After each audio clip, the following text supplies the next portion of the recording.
Welcome to ParaTruth.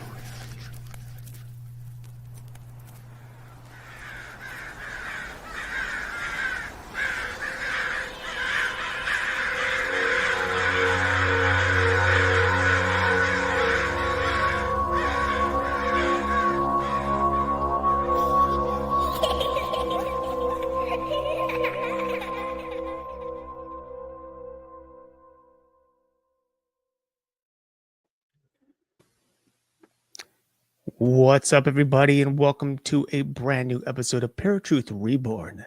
This is a pre-recorded show on 107.7 FM New Orleans and United Public Radio Network. My name is Erik.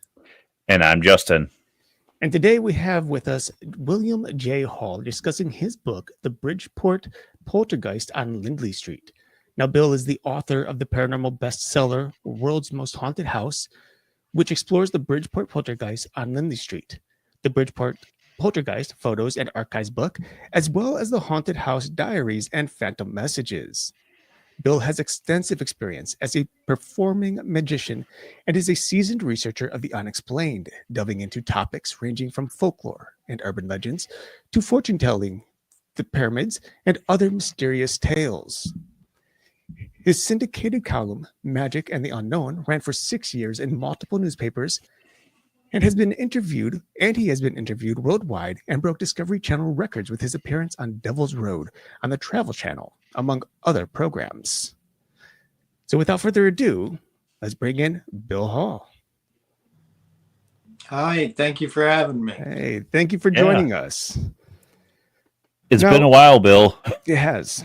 Yeah, quite a while. Well, now, Bill, I know that we've had you on the show a few times over the years, but if you can, just tell us how you started researching the paranormal again for our new listeners. Well, it was always something as a child I researched, and I was more on the UFO end of things, sending away for government documents as a kid and things like that, and watching In Search of and those kinds of shows. But with Lindley Street, it really got me going down the rabbit hole and taking a much more active role. Because in the old days, I was a member of the Psychic Investigation Committee of Society of American Magicians, but mainly we just got people faking stuff. And so didn't get much, paranormal kind of things in that I guess to be expected. But and then with Lindley Street, that story just sparked I saw a Facebook post, and then I ended up Googling it, and after reading some of the newspaper articles about it, was convinced that maybe there was something there, and that got me going down the rabbit hole, and of the paranormal in general too. Now, this book is kind of a pair book to The World's Most Haunted House. So what made you want to come out with this book to pair with that? Well, over the years, people have asked me to release some of the transcripts, and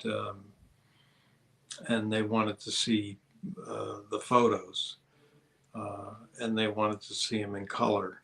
So, and then it was the 50th anniversary, and I said, well, let me see if I could do it. So I figured it was a fun project to do, and happy to say so far people like it. Yeah, sure.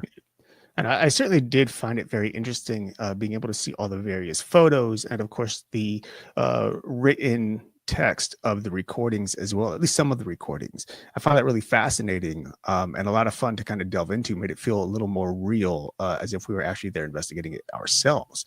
So that was really cool, and I do appreciate that for this book in particular.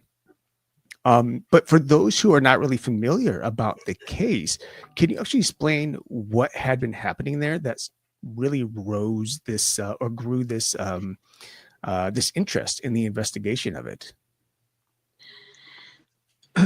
Well, this was very widely publicized and had a lot of witnesses to it.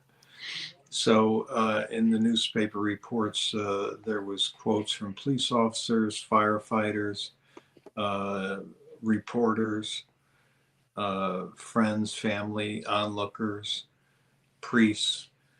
By the time this thing really blew open, so there was just so many witnesses involved, and it was such a public display, unlike we've really seen in, I don't know, 100 years.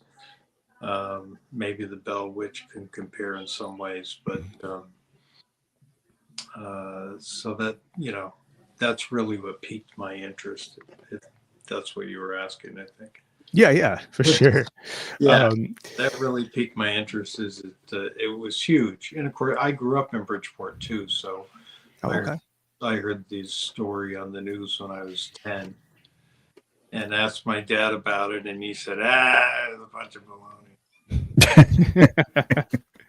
So the hoax story, got him too.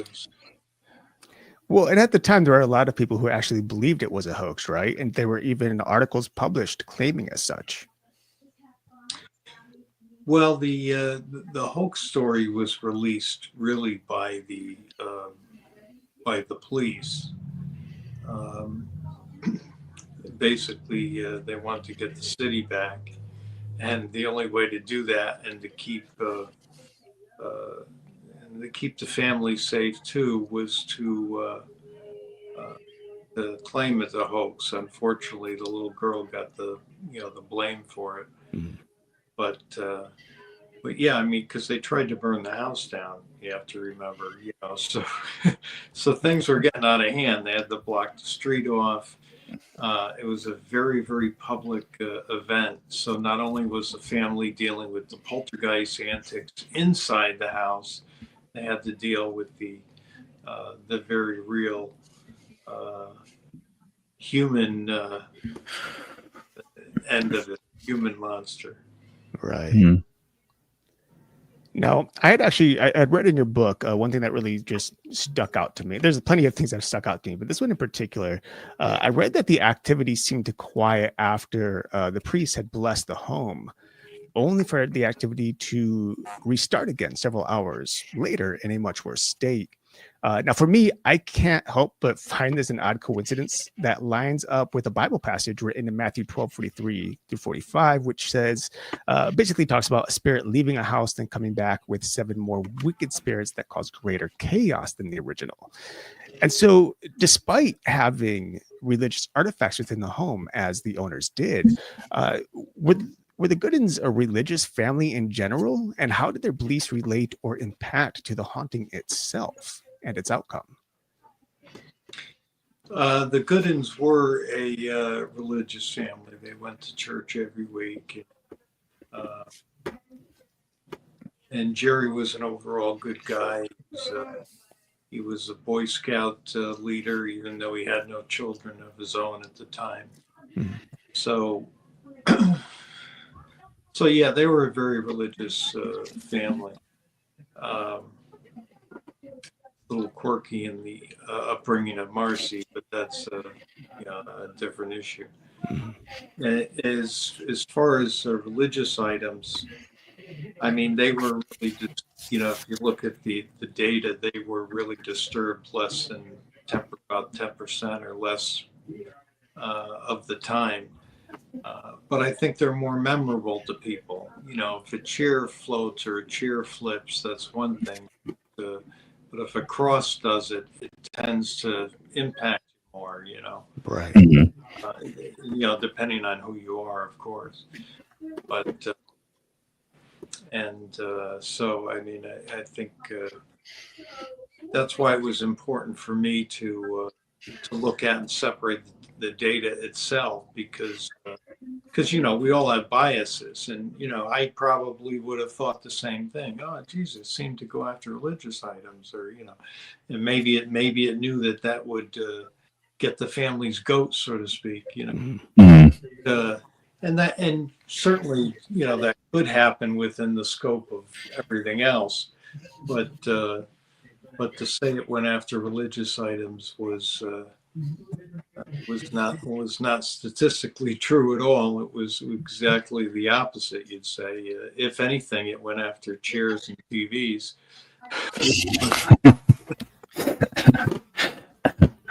Now, you talked about that supposedly this was proven to be a hoax, then in turn was overturned with that. What type of activity were they saying was being hoaxed? And when you got to that part where you were able to investigate this a little bit, what were your thoughts on the different activity that they had going on there? Well, I had the 30 hours of interviews that were done right at the time, right after it was announced a hoax. The police department was mandated to participate in this investigation and be interviewed by the investigators. So, and that's what really led me down the rabbit hole, is because that actually was mentioned briefly in a newspaper, and it mentioned the gentleman's name, Boyce Beatty. And I contacted Boyce, and he ended up giving me 22 cassette tapes and a 9-hour reel-to-reel tape from the Bridgeport Police Department interviews. So, hearing those interviews is really what convinced me that Lindley Street was really what happened. You had multiple witnesses that saw the same things happen, and they were each interviewed separately. So it's one of the first times we had this kind of way to collaborate evidence, and that was really, really a high point of, from an investigator point of view, is to have this kind of 10 people saw it, and maybe one person didn't see it from the beginning, and one person saw it from the beginning, didn't see it in the end, and another one saw it from the end. But you put it all together. It's not like one person said it, or there's two people who said it. You've got sometimes a room full of people that witnessed it. Right. And things such as, Marcy being picked up and thrown across the room. Right. Yeah. Now, I mean, speaking of Marcy, there is evidence that suggests the poltergeist had revolved around her. Is that factual? And why do you think so many hauntings seem to revolve around children generally? Because I think that's pretty prominent, especially in poltergeist-like activity. Yes, you're definitely correct. And poltergeist activity, and normally it's a girl over a boy, 2-to-1 of the cases we know of course. But yeah, in a poltergeist case, the focal point in this case, as in a classic poltergeist case, would be Marcy, the little girl. Had plenty of repressed feelings, being very shy and introverted and picked on in school. She was adopted after the parents, Laura and Jerry, had death of their son at age 6. And he was sick the whole time, basically. So they were smothering her parental wise. And then she got beat up at school, and she was stuck at home with the mother, who she didn't get along with because the smothering and everything. And after about 6 weeks of that, that's when the poltergeist activity really exploded. Before that, there was things that were going on, but it was milder. Well, there was the knockings on the inside and outsides of the walls. Those started 1971 to 1973. And it became really public in November of 1974. So just to give you an example, so there was some things going on, but not not in the relation of poltergeist activity like what exploded after that period of trouble with Marcy, who was just about 10 at the time, going to be 10. Right. I mean, as an investigator, thinking back to those early times where there were just like the rapping on the wall, the knocking, were just subtle things, only to have it explode later. Like, do you have any theories as to uh, whether or not it was once? I mean, obviously, poltergeist could be multiple spirits, but do you have any theories as to whether or not there were more spirits that became involved later on as these incidents with Marcy started? Oh, or do you think these spirits had always been there and just happened to build up on energy as things progressed in Marcy's life, especially with all the negative outcomes that were happening? Well, I think it's as my a dear friend who recently passed, and one of the witnesses in Lindley Street, Paulino, had said, it's like ringing the dinner bell for these things. Um, Personally, I think that the theory is, she's sending out these frequencies, and somehow it attracts these things, and they come through. And of course, how and who they are and that sort of thing, then you get into a bunch of conjecture, but we don't know if they want to be here even. I try to look at it from every angle. Right. It seems like it's a negative relationship though between the little girl and the item, but it did pick her up and throw across the room too. So I mean, it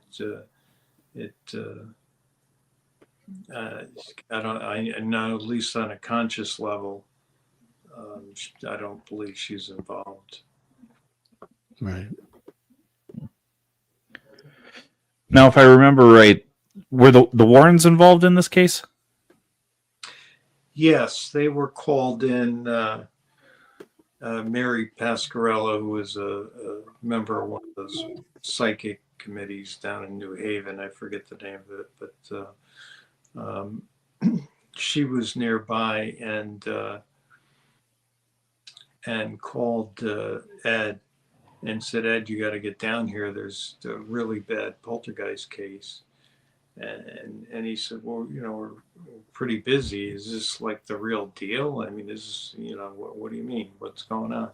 She goes, well, there's, police cars and fire engines, and so he says, whoa, okay, so they go and get Father Charbonneau, and Paulino is on his way there. He was hoping to have dinner because Lorraine was legendarily a very good cook.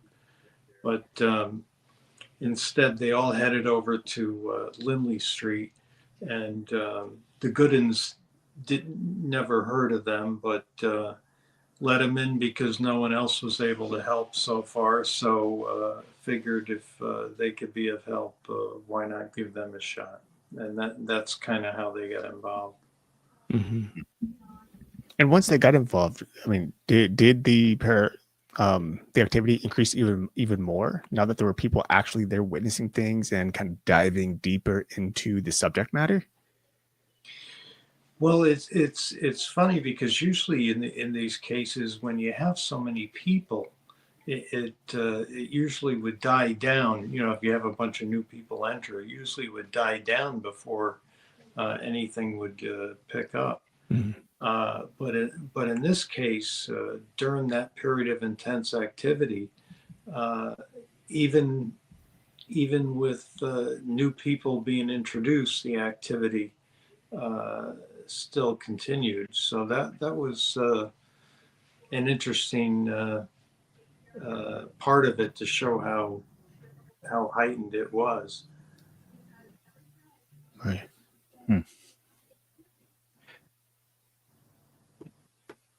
Now, originally it was believed that the house was sold. However, after further investigation, that was found to be false. Had the home eventually been sold, and do you know whether or not reports have been submitted regarding a continued haunting with the new owners? I don't know of any, as far as I know, there hasn't been any activity before or after. As is not uncommon in a poltergeist case, although I guess you can say there's something to say about, the land itself or whatever. There is an underground spring there. So that's interesting. If for nothing else, they say that could have something to do with it, but who, that's the missing ingredient. The $6 million question. But I suppose if you get, I think if you got the right family in there, the right people or the wrong people, I should say, then sure, maybe you can stir up something again, open something up. All right. And that's true. It's very interesting that like running water, rivers, they tend to generate or supposedly generate energy to empower spirits in some way to help them manifest their abilities of moving things or just manifest themselves in a certain location. So it is very possible then, I suppose, these spirits were already there and just the good ends happened to have an energy that provoked them, these spirits, and allowed them to come forth. Whereas when someone else came in, they didn't share that same type of energy and kind of help subdue the natural forces that were. Because if I'm not mistaken, once they did move out of that house, there's no report that the poltergeist followed them, correct? Right. When they were, they stayed they never left the home, but I mean, during the short periods of time where they left the home, no, it didn't follow them. It did, something followed Lorraine and Paul, but nothing followed the good. When the Goodens were away from the house, as they sometime did, they'd spend a night here or there, at the Right. try not to imposition people, or they would have Marcy stay over there and they would stay at the house, but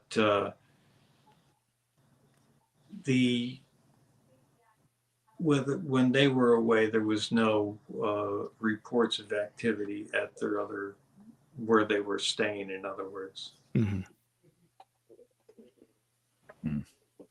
Now, something you mentioned earlier was the fact that the parents were kind of smothering Marcy. Now, was that smothering as in there was some type of abuse, or just smothering because she was an adopted child, or what did you mean by that? Yeah, there was no evidence of abuse. I actually did ask about that just to cover all the bases, but no, there was no evidence of abuse. But their young child that they had, a little boy, Jerry Jr., he had, I believe, cerebral palsy and Down syndrome. And he couldn't walk or talk as normal, and he was sick a lot. They had a brace so they can carry him. Okay. And so and then he died with a high fever at age 6, and they were devastated, and they ended up adopting Marcy, and they were really smothering as far as parental. She couldn't go anywhere alone. She'd have to be walked to the bus, walked here, walked there. Gotcha. And you're shy and introverted, and then you're going to be picked on top of it, and so Right.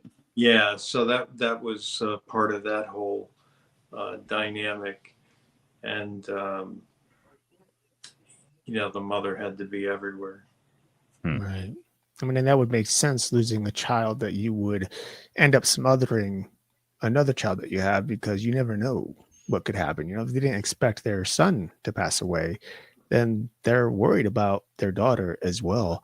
But uh, it really does seem likely then that there were not only Marcy's emotions involved with this case and the energy of the poltergeist, but also we're talking about possible depression or anxiety with the parents who would smother her, who are worried about her constantly. So we have this big melting pot within this house that just kind of stirred up everything once Marcy came in to the home. And I just find that really intriguing. Yeah, I completely agree with that. I would say the mother would be the other part of that real explosive energy. Mhm. The father, granted, I'm not saying, probably his anxiety, I'm sure could have contributed, sure, but he was more, I think, level set and real nice guy. But I think more Laura and Marcy, their relationship, that was like flint and steel. So that Right. was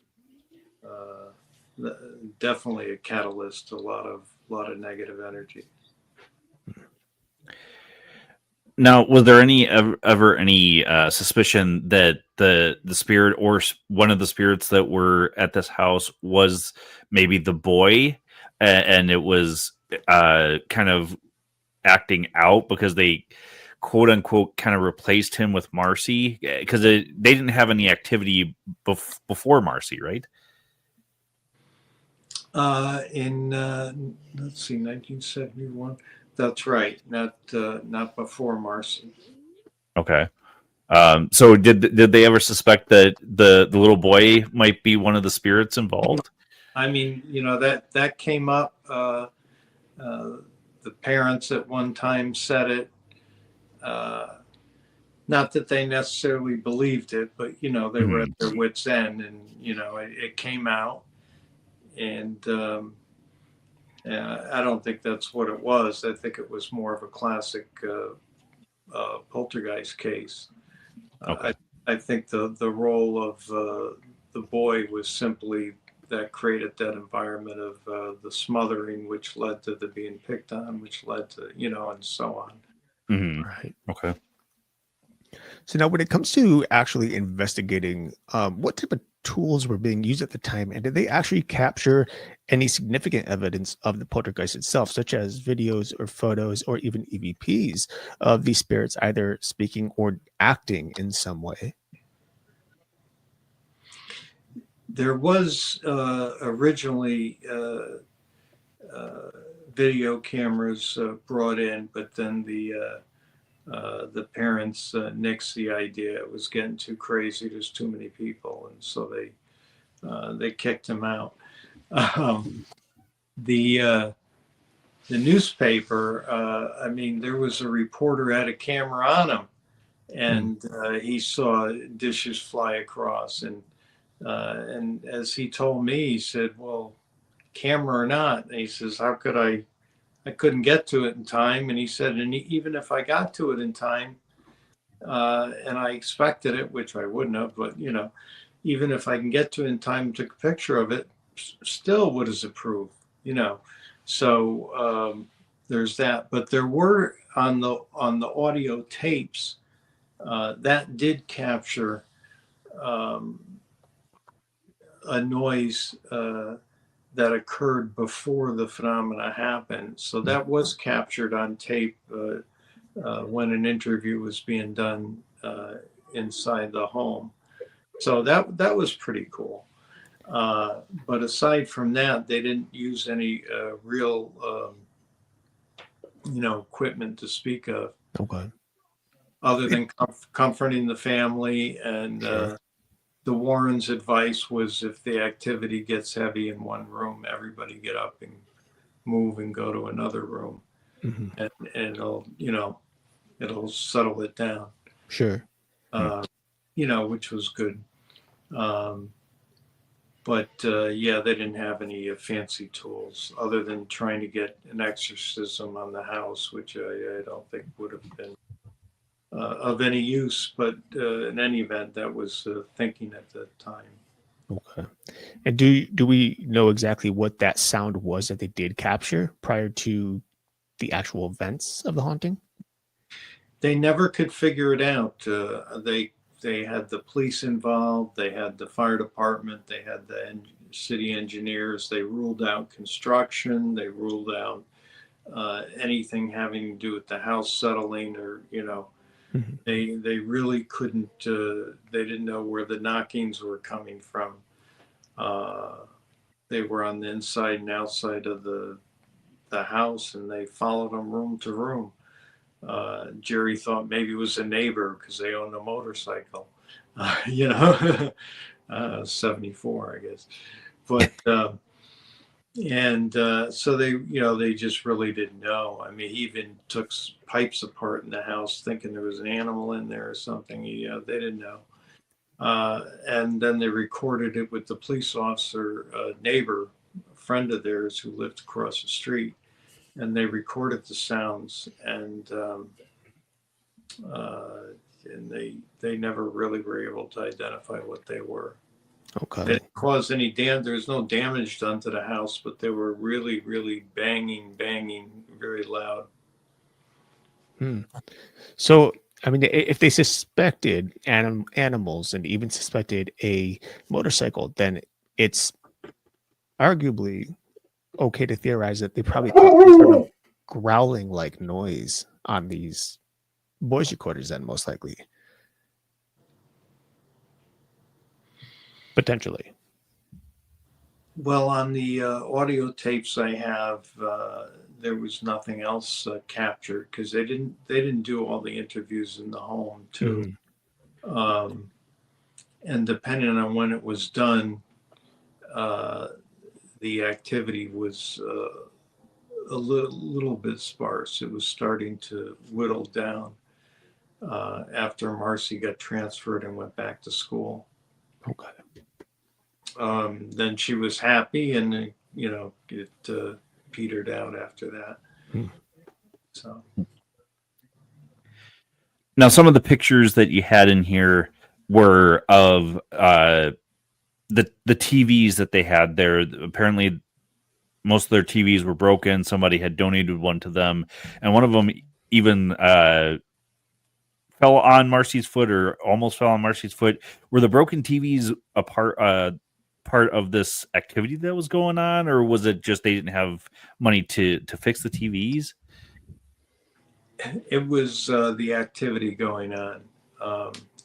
The TV in the kitchen came down slowly and then went fast, and it landed on Laura's toe. Well, Laura's toe, okay. Yeah, broke her toe, and she went to the hospital for it. And the other TVs floating, coming down, sometimes slowly. They had a lot of TVs for for a family in the 70s, let me tell you. Yeah. But even still, could you imagine going to your neighbor, because that's what they did. They went to their neighbor, Tom Lashley, and they, could you imagine saying, hey, do you mind if we borrow one of your TV? You heard about the poltergeist, and all our TVs are eaten up by the ghosts. You want yours to join it? Yeah. I think what's really interesting about these TVs too, because for those of our listeners, we're not talking about obviously TVs that we have in 2025 that are light and often flimsy and easily tip over. I mean, in the 70s, TVs were big, they were heavy, and they were pretty darn stable. So to have a TV tip over slowly and then be pushed quickly, wouldn't make sense for it to naturally do that unless the legs gave out on it. Now, I know I had a TV from the 70s for a long time, and that thing was, I mean, it could have basically been a dresser, if nothing else. It was huge, huge and heavy. It took easily 2 people to lift that thing up the stairs. Whereas today, 25 pounds, maybe 30 tops for many of our big giant 70-inch TVs and whatnot. So I do find that very interesting in the fact that these particular TVs would just tip over. And even if one were to try hoaxing such a thing, it would take a lot of force to actually pull those things over if you're using some sort of invisible wire or anything like that. And I think you would agree, being a magician yourself and understanding how that all works. So as you were like kind of studying the investigations and doing your own investigation, like how did your skill as a magician kind of like help you to determine? Oh, I'm so sorry. I don't know. Speaking in tongues. How did your skill as a magician help you to determine that this was particularly a real haunting that was causing this type of mischief rather than some sort of fake? Yeah, I had to look at the totality of the evidence, what we're looking at. And some of the things that stood out was there was multiple things happening in all of the rooms at once, with witnesses in each room. And, you know, when you look at the combination of those things and what was happening, like, sure, I can make a refrigerator float, but in the conditions that they were having this refrigerator float, it would be very, very difficult. Mm-hmm. And especially nothing anyone would be able to pull off, not to put the good ones down, but I mean, you know, he wouldn't be able to figure out how to do that. Right. And, you know, a picture flying off the wall, yeah, that's not too impressive in itself. So you have to look at the totality of what's happening. And after hearing from all the people who were there, and there was so many, I think about 68 or so firsthand witnesses, and plenty secondhand. You get into that. But, you know, when you listen to what the witnesses are saying, and that I think is what really separates it. The other thing that magic helps with is people are going to tell you what they experienced, which is not necessarily what they saw. Mm-hmm. So I think it's important. And Boyce Beatty did a very, very good job during these interviews of not asking, you know, oh, so the table flipped over. Yes. And that's it. Writes down table flipped over. No, he really went into it and said, well, wait, when you say the table flipped, you know, what exactly happened? You're staring there, the table's there. Now what's next?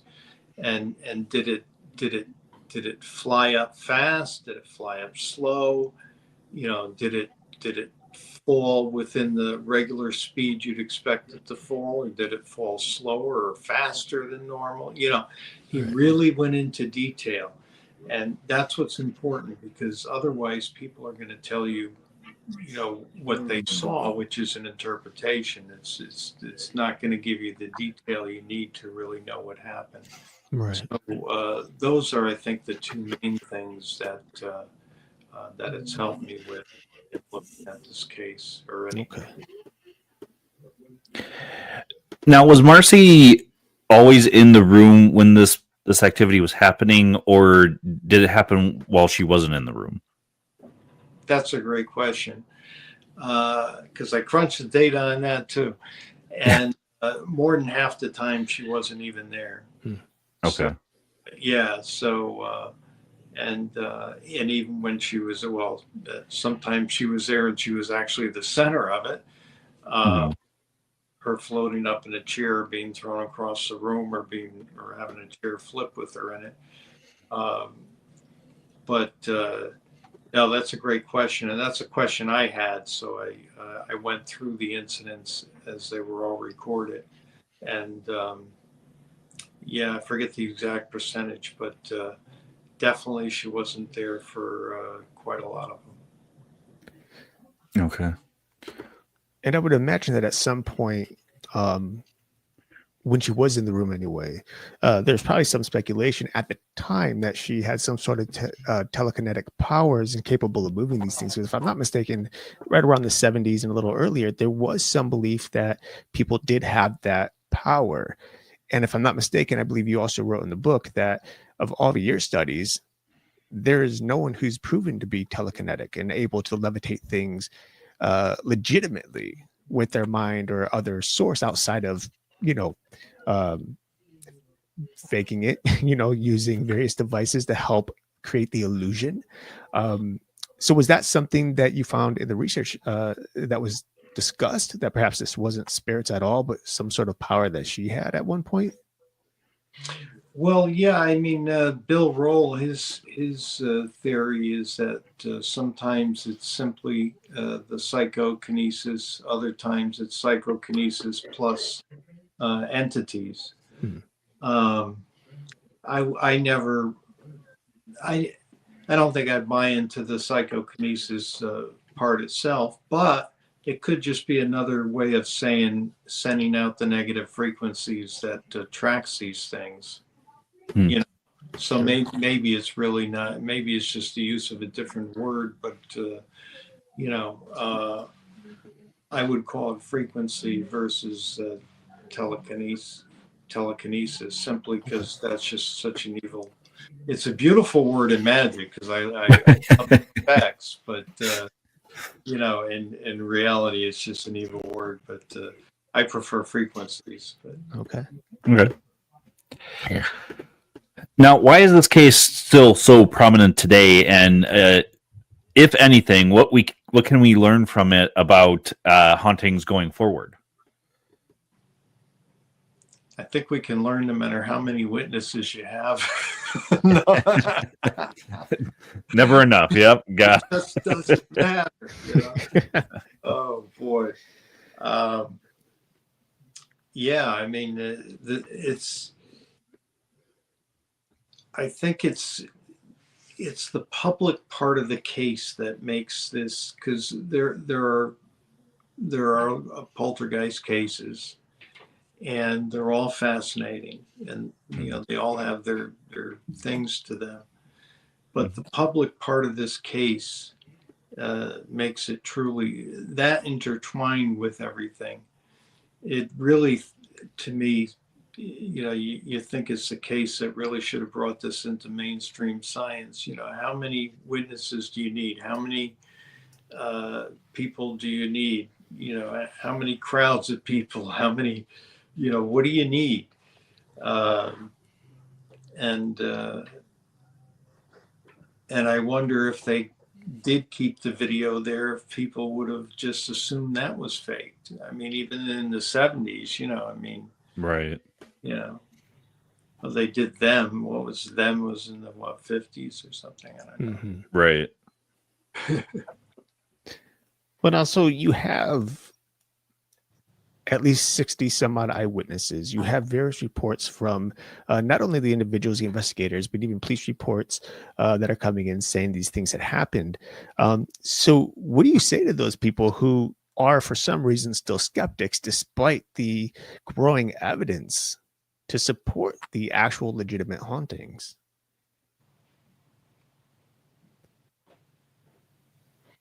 I mean, I usually would tell them to read my book, but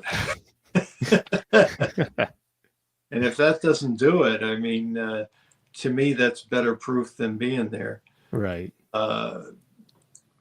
Well, not if I had a lot of other people with me, but I mean, if you witness something yourself, sometimes you double guess yourself, was I hallucinating, or, what was that, unless it's persistent, of course.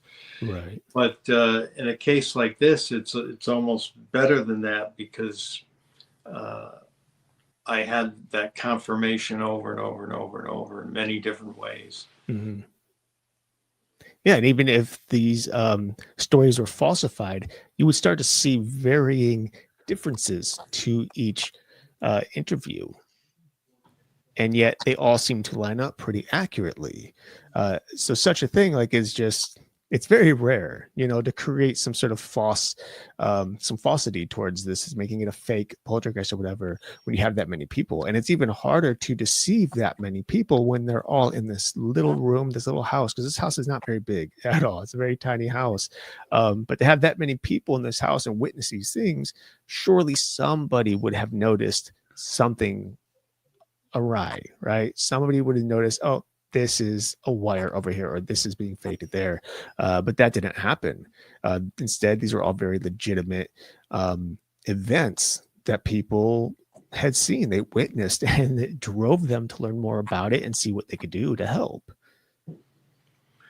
Yeah, and they were, the police did an amazing job. I mean, when they saw the TV float and come down and turn and stuff, they went over and saw the dust on top and knew that it couldn't have been dragged by a string or something, because it would have scraped the dust, and it didn't. It just turned right where it was. So they were very, they noticed those little details. Same thing with the refrigerator floating. I mean, they went to the basement, they looked on the ceiling, they tilted the fridge, they looked at it. They didn't just run away screaming. Right. So they did a very good job, I would say, in respect to just trying to figure out what was causing these things.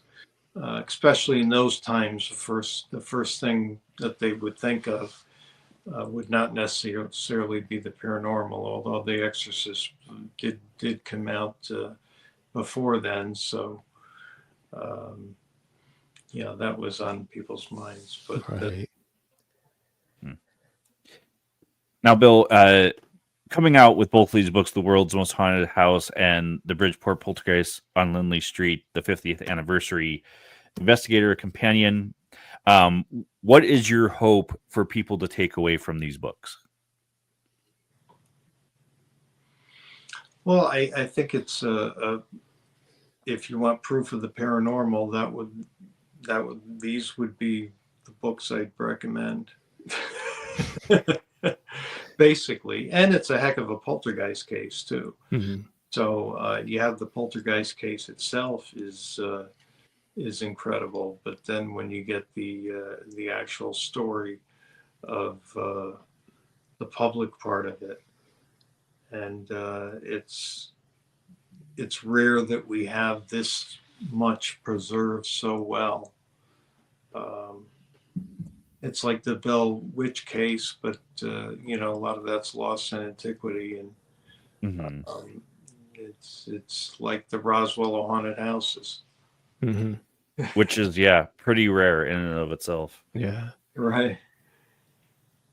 But what I find really interesting too, though, about this haunting is, as you said, it was very prominent within media, and there was even a point in which there were anywhere from 1,000, even up to 10,000 individuals in a crowd who are surrounding this house, trying to see something or learn something new.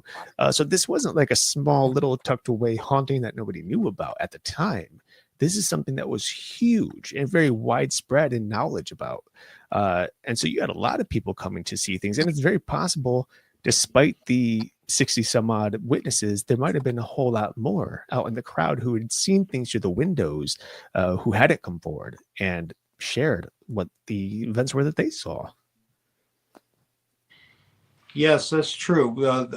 I know for a fact there's one or two, at least a few people that I've spoken to, and that I think are sprinkled in the book somewhere, that saw the swan move outside in the house. Those two decorative swans move like that. Yeah.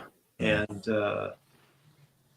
I'm sure that there are some police officers that, like one had reported guttural sounds being heard, but I don't have a police report on him. There's no report. Sure.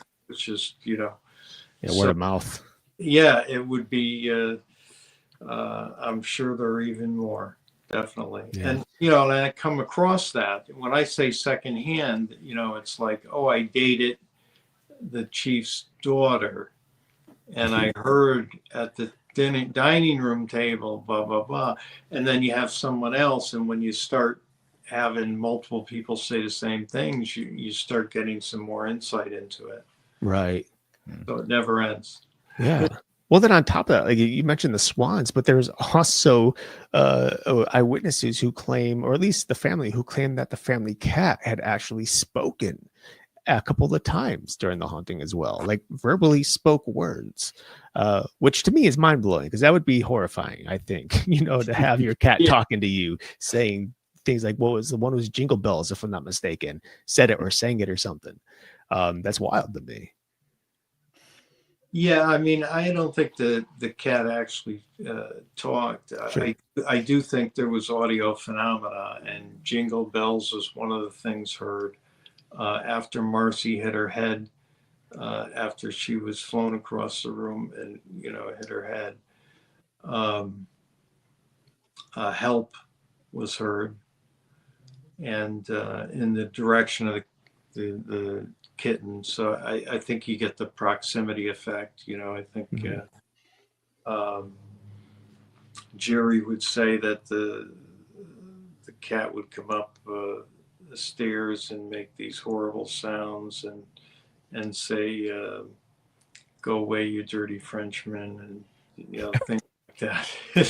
Sounds like something a cat would say.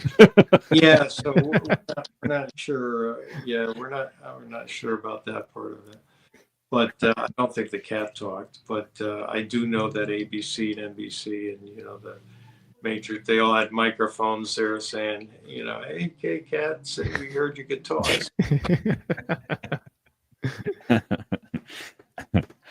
All right, Bill. Well, it is that time for us to let you go. So I want to give the mic to you to tell everybody where they can find you, find the book. It's all you. Oh, okay. Right. If you go to Hall, HALL, of the paranormal.com, that's Hall of the paranormal.com, and search in the book section. You can get any of my books. I'd be happy to sign them and send them out for you with some free stuff, whatever I find around the house, you know, $20 bill. Piece of fuzz or no, I'm only. But yes, and there's some paranormal stuff, and it all helps towards rent. Yeah. Now wait a minute, I'm supposed to have a good cause. I feel living is a good cause. That's all I came up with on the fly. No, but thank you for that.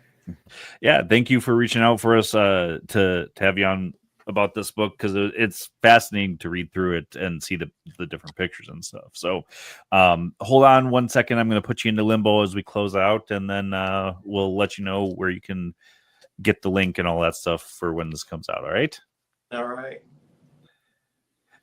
All right, folks. The book is The Bridgeport Poltergeist on Lindley Street by Bill Hall. There you go, right there, if you guys can see it. If not, just Google it. You'll find it if you're listening to the audio. Next week, we're going to be bringing on Tim Sedano from Paranormal Insights. If you are part of the UPRN network and listen to us religiously, you'll know who that is. And we're going to be doing a two-parter with him starting on our show, and then we'll flip over to his show. So definitely stay tuned for that. Anything else you can think of before we head out? No, not at the moment. You know, we've been keeping up with things really good. So there's no house cleaning for weeks now. That's right. A good thing. I mean, I've gotten our schedule to the point where we even have an Easter episode to talk about in a few weeks. Incredible. So make sure you're continuing to tune in. We're going to be having guests, some new and different topics, and just exploring the paranormal in different ways. But until next week, folks, where you'll find us same time, same channel. My name is Justin. And I'm Erik. Peace.